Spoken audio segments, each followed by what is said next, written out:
છંગાવતી બાપુ ભગવાન બેઠો છે એની સામે દીકરાને લઈ આવી બાવડું ચાલી અને સગાર સાને કહે છે કે દીકરો તોફાન કરશે હું એને દબાઈ દઉં તમે તલવાર ઉપાડો. કેવી બાપુ રાક્ષસની બની છે ને જનેતા પોતાની, પણ આટલો ભગવાન ઉપર ભરોસો દીકરો કદાચ ભાગ્યમાં હશે તો બીજો ભગવાન આપશે. ઈ દીકરાને માં દબાવે અને સગાડસાને કહે છે કોની રાહ જોવો છો, ને એક ઝાટકો મૂકી અને ચાકડીથી પીંડો ઉતારે માથું ઉતાર્યું. ભગવાનનું કાળજો થડકો ચૂકી ગયું. કરે તારી ભલી થાય તારી. આને તો દીકરો કાપી નાખ્યો, પણ કરે શું? આપણા સંતોની તો બાપુ બલિહારી છે. હું તો એમ કહું કાંઈ ન કરો તો કઈ નહીં, પણ કોઈક બાવા હામાં મળે ને સીતારામ બોલજો જિંદગીમાં બાપુ તમારા ખાતામાં કઈક જમા થાય એટલું તો કરજો. આપણે છોકરા નથી કાપવાના.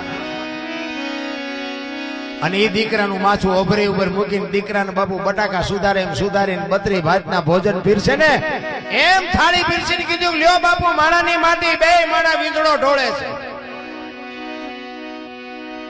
ભગવાન કે મારા દીકરા એમને કરી ઈ કે પણ મારે તો માથાનો શોખ હતો ને તમે માથું તો પ્રિય મૂક્યું. ઈ કે ખાંડણીયામાં નાખો અને બે માણા નવા કપડા પહેરો અને ગાતા ગાતા એને ખાંડો અને પછી રસોઈ બનાવીને મને જમાડો.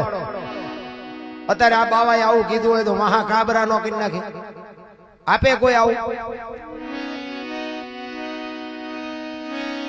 અને એ બાપુ કાળમીન પાણાનો ખાંડણીયો હતો ને એમાં એ દીકરાનું માથું નાખી અને આમ હાંભેલાનો ઘા કર્યો ને માથામાંથી લોહીના ફુવારા છૂટ્યા ને એ પાણો બાપુ મીડ્યો ફાટવા.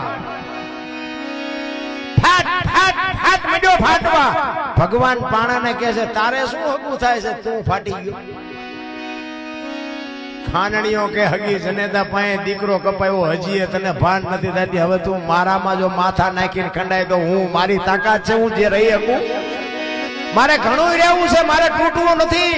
પણ આ હગી જનેતા દીકરાનું માથું ખાંડે છે. ગાંડા મારી શક્તિ આમાં ટૂંકી પડે. ખાંડણીઓ ફાટી ગયો અને ઈ બાપુ પીરશો કીધું લ્યો બાપુ માથું.